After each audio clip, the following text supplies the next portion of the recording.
La nuit du 27 du mois de Rajab, il y a plus de 1400 ans, un homme dormait lorsque tout à coup, le toit de la maison où il se trouvait a été soulevé. Sa poitrine a été ouverte et son cœur lavé. En une partie de la nuit, il a voyagé sur la terre et dans les cieux. Il a vu ce qu'aucun autre être humain n'a vu. À son retour, lorsque les incrédules l'ont démenti, son compagnon l'a cru et a attesté de sa véracité sans la moindre hésitation. Il a été honoré par un miracle grandiose et nous avons l'honneur de vous le raconter.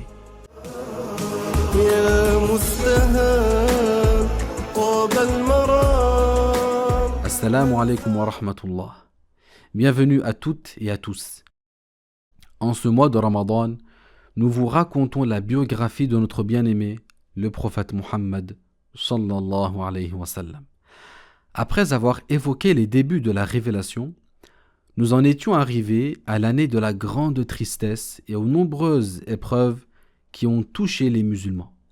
Ils ont enduré la faim, la soif, les insultes et les coups sans jamais flancher. Ils ont patienté et persévéré afin que ce message nous parvienne et qu'aujourd'hui nous puissions vous raconter leur histoire. Nous allons maintenant poursuivre en parlant d'un miracle qui a eu lieu après ces événements, après ces tourments. La 27e nuit du mois de Rajab, environ 2 ans avant l'hégire, alors que le messager alayhi salatu wassalam avait 51 ans, Allah Ta'ala a honoré son prophète qui avait subi toutes ces épreuves en lui accordant le miracle du voyage nocturne et l'ascension, al-Isra wal-Mi'raj. Ce miracle est constitué de 2 parties.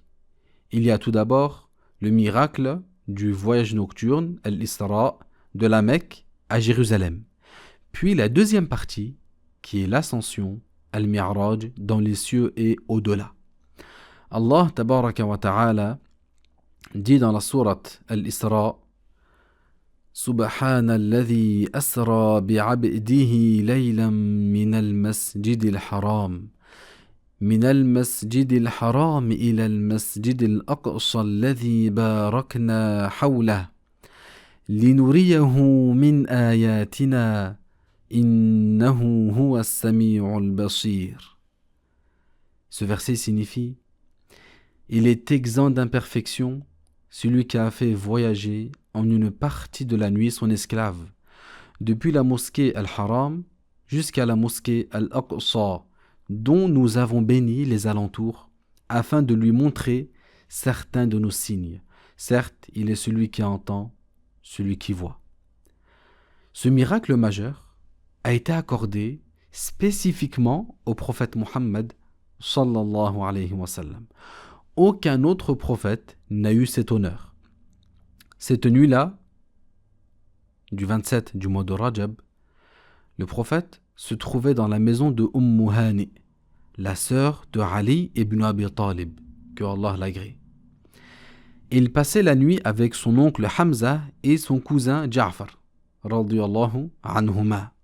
Abu Dhar a rapporté que le messager de Allah, sallallahu alayhi wa sallam, a dit ce dont on comprend: Le toit de la maison où je me trouvais a été ouvert alors que je me trouvais à la Mecque. Jibril est descendu, il a ouvert ma poitrine et il me l'a lavé avec de l'eau de Zamzam. Puis il a pris un récipient en or rempli de sagesse et de foi qu'il a déversé dans ma poitrine, puis il l'a refermé. Donc la poitrine du prophète alayhi salatu wassalam, a été ouverte véritablement et il n'a éprouvé aucune douleur, contrairement à ce que ressentent habituellement les personnes subissant une intervention chirurgicale.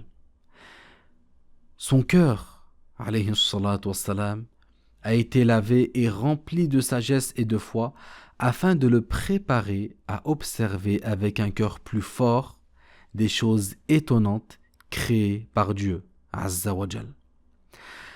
Sa poitrine, alayhi salam, avait déjà été ouverte auparavant quand il avait 2 ans, comme on l'a raconté dans le récit de son allaitement. Ensuite, Jibril l'a emmené à la mosquée Al-Haram, là où se trouve la Kaaba. Notre maître Jibril l'a fait monter sur le Buraq. Le Buraq fait partie des montures du paradis.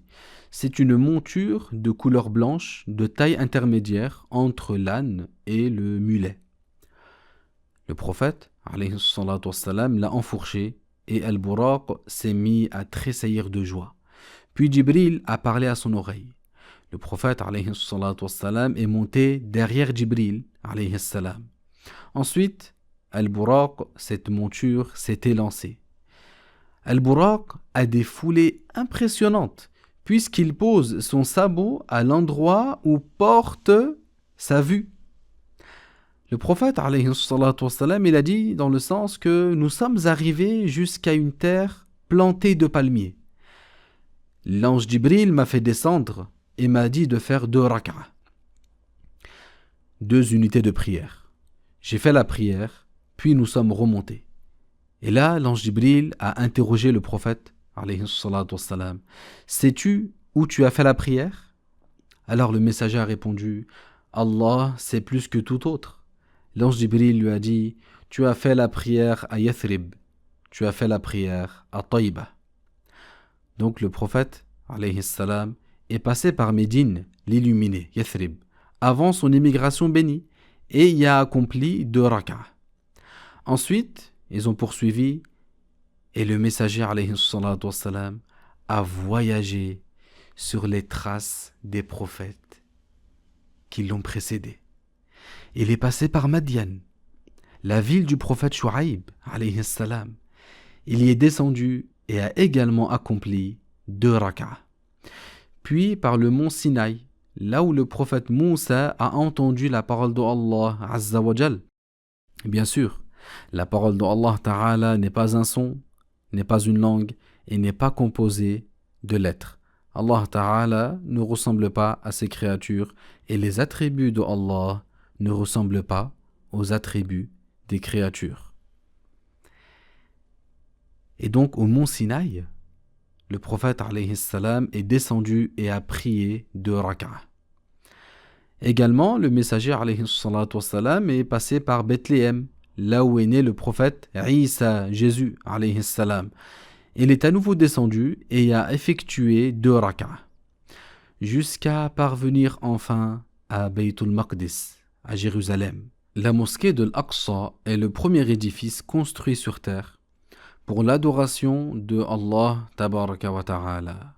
Après la construction de la Kaaba honorée, et tout cela à l'époque de Adam alayhi salam. Le prophète Muhammad alayhi salam a attaché le buraq à l'anneau auquel les prophètes attachaient leur monture. Le messager est entré dans la mosquée alors que Allah a réuni tous les prophètes et les messagers par honneur et glorification pour Muhammad sallallahu alayhi wa sallam. Jibril alayhi salam l'a fait avancer en tant qu'imam de l'ensemble des prophètes afin d'indiquer son rang et son mérite sur tous les prophètes et les messagers. Subhanallah, à la mosquée de l'Aqsa, à Jérusalem, tous les prophètes étaient présents et ils ont prié derrière le prophète Muhammad sallallahu alayhi wa sallam. En fait, chaque prophète connaissait Muhammad sans l'avoir encore vu, puisque tous les prophètes se sont engagés à croire et à soutenir le prophète Muhammad si de leur vivant il avait été envoyé. Et chaque prophète devait ordonner à sa communauté d'agir conformément à l'engagement pris. Durant son voyage nocturne vers Jérusalem, le prophète alayhi salam a vu des choses extraordinaires. Il a vu par exemple le bas monde à l'image d'une vieille femme. C'était un signe que le bas monde va à sa fin et qu'il ne reste que peu de temps avant sa fin. Il a vu également la tombe de la femme qui coiffait les cheveux de la fille de Pharaon. Quand il est passé à côté, il a senti une très belle odeur qui en émanait. Il s'agissait d'une femme musulmane et qui a été éprouvée ainsi que ses enfants. je vais vous raconter leur histoire. Un jour, alors que cette femme coiffait les cheveux de la fille de Pharaon, le peigne a glissé des mains et elle s'est baissée pour le ramasser en disant « Bismillah ». C'est alors que la fille de Pharaon lui a dit « Aurais-tu donc un autre Dieu que mon père ?» Et cette femme-là a répondu « Bien sûr, mon Seigneur est le Seigneur de ton père, c'est Allah. » Et ensuite, la fille a rapporté la discussion à son père. Pharaon a donc fait venir cette coiffeuse et lui a demandé d'abandonner l'islam, ce qu'elle a refusé, bien sûr. Alors, Pharaon a fait bouillir de l'eau avec de l'huile dans un chaudron et il s'est mis à y jeter ses enfants devant elle, l'un après l'autre. La chair fondait en se détachant des os, mais elle n'abandonnait toujours pas sa foi. C'était très très dur pour elle, mais elle a patienté jusqu'à ce que ce soit le tour de son fils qui était encore nourrisson. Et là, il s'est passé quelque chose d'extraordinaire. Le nourrisson a parlé à sa mère. Allah Ta'ala, le créateur de toutes choses, celui qui est sur toutes choses tout-puissant, a fait parler ce nourrisson pour réconforter sa mère dans cette épreuve. Et le bébé lui a dit « Ô ma mère, patiente, certes, le châtiment de l'au-delà est beaucoup plus terrible que le châtiment de ce bas monde. Patiente et n'hésite pas, tu es sur la vérité. » Voici là l'histoire de la coiffeuse de la fille de Pharaon. Donc le prophète alayhi salatu wassalam, a vu beaucoup de choses pendant son voyage nocturne. Et à cette occasion, je vous invite à écouter le cours détaillé dont le lien est en commentaire pour les connaître. Après le voyage nocturne, la même nuit, il y a eu un deuxième miracle éminent, c'est l'ascension. Ce miracle du bien-aimé Muhammad sallallahu alayhi wa sallam a eu lieu par le corps et l'âme à l'état d'éveil. Ce n'était pas un rêve. Et même certains savants ont dit que le voyage nocturne du prophète à Jérusalem et son ascension jusqu'au retour à la Mecque honorée, tout ceci ne s'est déroulé qu'en un tiers de la nuit. Subhanallah. Donc après que le prophète alayhi salam a dirigé les autres prophètes en tant qu'imam à Bayt al-Maqdis, il a été élevé à travers les cieux. Jibril a demandé qu'on leur ouvre. On lui a dit « Qui est là ?» Il a dit « C'est Jibril ». On lui a dit « Qui est donc avec toi ?»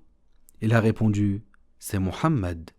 On lui a dit « Awa bu'itha ilayh » Le moment est-il venu pour lui de faire son ascension ? Jibril a dit « Oui, le temps est venu ». Ensuite le prophète a dit « La porte nous a été ouverte et j'ai vu Adam qui m'a fait bon accueil et a fait des invocations de bien en ma faveur. Puis nous avons été élevés au deuxième ciel. Jibril a demandé que l'on nous ouvre. On lui a dit « Qui est là ?» Il a répondu « Jibril ».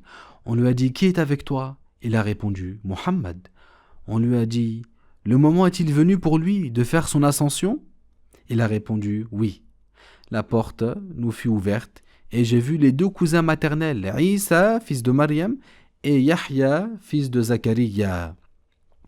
Ils m'ont fait bon accueil et ont fait des invocations de bien en ma faveur. Et ainsi de suite, notre prophète Muhammad sallallahu alayhi wa sallam s'est élevé de ciel en ciel. Il a pu ainsi rencontrer dans le troisième ciel notre maître Youssouf alayhi salam. Au quatrième ciel, il a rencontré Idriss et chacun d'eux faisait des invocations de bien pour lui. Au cinquième ciel, il a vu Haroun et il a vu Moussa au sixième ciel.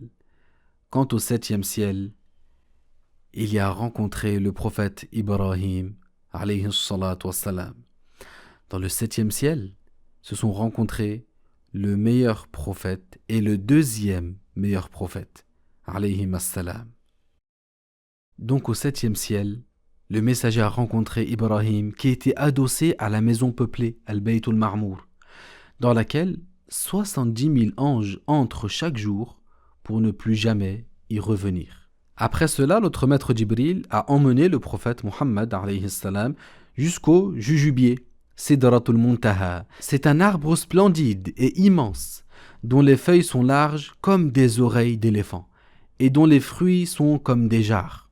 Le prophète alayhi salam a dit dans le sens que quand cet arbre fut couvert par ce qu'il fut couvert de la part d'Allah, il changea et aucune créature de Allah ne peut le décrire tellement il est beau. Allah m'a alors révélé ce qu'il a voulu me révéler et m'a ordonné d'accomplir 50 prières par jour et nuit.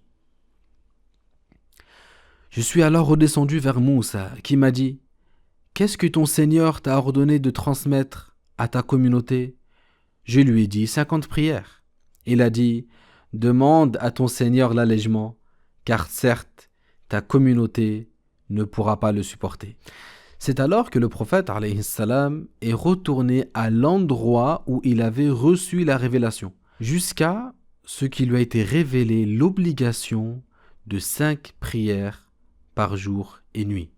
Chaque prière étant récompensée comme 10, ce qui revient à la récompense de 50 prières.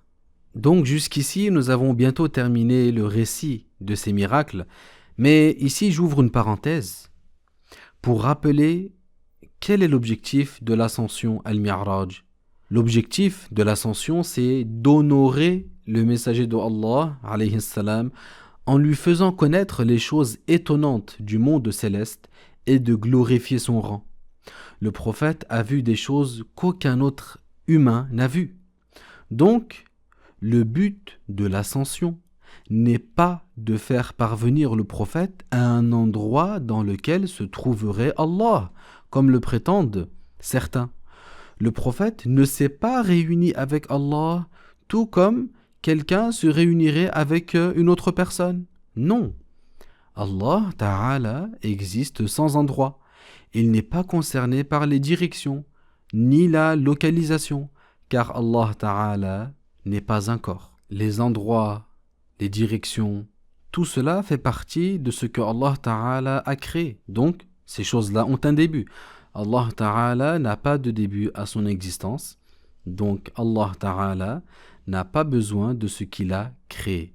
Allah Ta'ala n'a donc pas de ressemblance avec quoi que ce soit parmi ses créatures. Donc maintenant, je ferme la parenthèse et je reviens à ce qui s'est passé le lendemain matin. C'est-à-dire, une fois que le messager alayhi salatu wassalam est revenu à la Mecque honorée. Qu'est-ce qui s'est passé ce matin-là ? Lorsque certaines personnes avaient entendu le prophète raconter ce miracle, elles n'ont pas cru en lui, et ces gens l'ont traité de menteur et se sont moqués de lui. Et là, subhanallah, on va voir la réaction mémorable du compagnon Abu Bakr. Regardez, qu'est-ce qui s'est passé. Des gens de Quraysh se sont adressés à Abu Bakr et lui ont dit « Ton ami prétend qu'il est allé à Bayt al-Maqdis, à Jérusalem, et qu'il est revenu à la Mecque en une seule nuit. » Abu Bakr, lui, il n'avait pas encore entendu le prophète alayhi salatu wassalam raconter ce qui lui est arrivé. Il n'a pas encore pris connaissance de ce qui s'est vraiment passé avec le messager. Donc, Abu Bakr a demandé « Avez-vous vraiment entendu le prophète Muhammad dire cela ?» Ils ont répondu « Oui ». Alors Abu Bakr leur a répondu immédiatement, sans la moindre hésitation. Alors, je témoigne que s'il a dit cela, il est véridique. Ces gens-là lui ont dit « Tu crois en sa véracité ?» lorsqu'il dit qu'il s'est rendu au pays du Cham en une seule nuit pour ensuite revenir à la Mecque avant le matin? Bien sûr, rappelez-vous qu'il y a entre la Mecque et Jérusalem des centaines et des centaines de kilomètres. Mais on a dit que c'est un miracle qui a été accordé au prophète Muhammad sallallahu alayhi wa sallam d'effectuer le voyage nocturne et l'ascension dans les cieux et de revenir à la Mecque, et tout cela en une partie d'une nuit. Abu Bakr radiyallahu anhu leur a dit « Oui, je le crois, et je le crois au sujet de choses plus étonnantes que cela. Je le crois au sujet des nouvelles venant du ciel. » Il vise ici la révélation. Et c'est ainsi que notre maître Abu Bakr a été surnommé As-Siddiq, celui qui croit et atteste de la véracité du messager de Allah sallallahu alayhi wa sallam sans la moindre hésitation. Quant à Abu Jahl, il faisait partie des idolâtres de Quraysh et il était parmi ceux qui détestaient le plus le prophète Muhammad sallallahu alayhi wa sallam. Abu Jahl, qu'est-ce qu'il a fait? Il a réuni son peuple et leur a rapporté que le messager de Allah sallallahu alayhi wa sallam leur avait décrit son voyage. Et un parmi les gens, parmi les associateurs de Quraysh, a dit « Moi, je suis la personne qui connaît le mieux Baytul Maqdis, comment elle a été construite, à quoi elle ressemble et à quelle distance elle est de la montagne. Si Mohammed est véridique, je vous le dirai. Et s'il est menteur, je vous le dirai aussi. » Et cet associateur est donc venu auprès du prophète Muhammad alayhi salam. Il lui a dit « Ô Muhammad, moi je connais bien Baytul Maqdis. Alors dis-moi, comment elle est bâtie et quelle est son apparence et qu'en est-il de sa proximité avec la montagne ?» Donc voici là la question posée au messager alayhi salam par cet homme. Mais en fait, le prophète, lui, il n'avait pas fait attention à tous ces détails. En plus, il s'y était rendu de nuit. On dit que c'est Al-Isra, le voyage nocturne. Et alors, il lui a été accordé au messager alayhi salatu wassalam un miracle.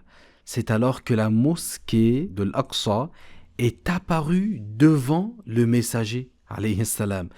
Et il s'est mis à la contempler comme l'un d'entre nous regarde sa propre maison, comment elle est construite, quel est son aspect, sa proximité à la montagne, et ainsi de suite. Et à chaque fois que le messager donnait une information, l'autre personne lui disait « Sadaqt, tu dis vrai ». Et dans une version, il a dit « Quant à sa description, je jure par Allah qu'il est véridique ». Voilà pour aujourd'hui, nous avons raconté ce miracle grandiose qui a eu lieu après les grandes difficultés de l'année de la tristesse et avant l'émigration bénie. Bien sûr, je n'ai pas donné tous les détails et je vous présente ici les grandes lignes de la biographie du prophète alayhi salam. Je vous donne rendez-vous dans une prochaine vidéo pour la suite de la biographie du prophète Muhammad alayhi salam. Nous évoquerons cet autre événement majeur de sa vie, son immigration de la Mecque vers Médine, al-Hijra. Taqabbalallahu ta'atikum. Wassalamu alaykum wa rahmatullah.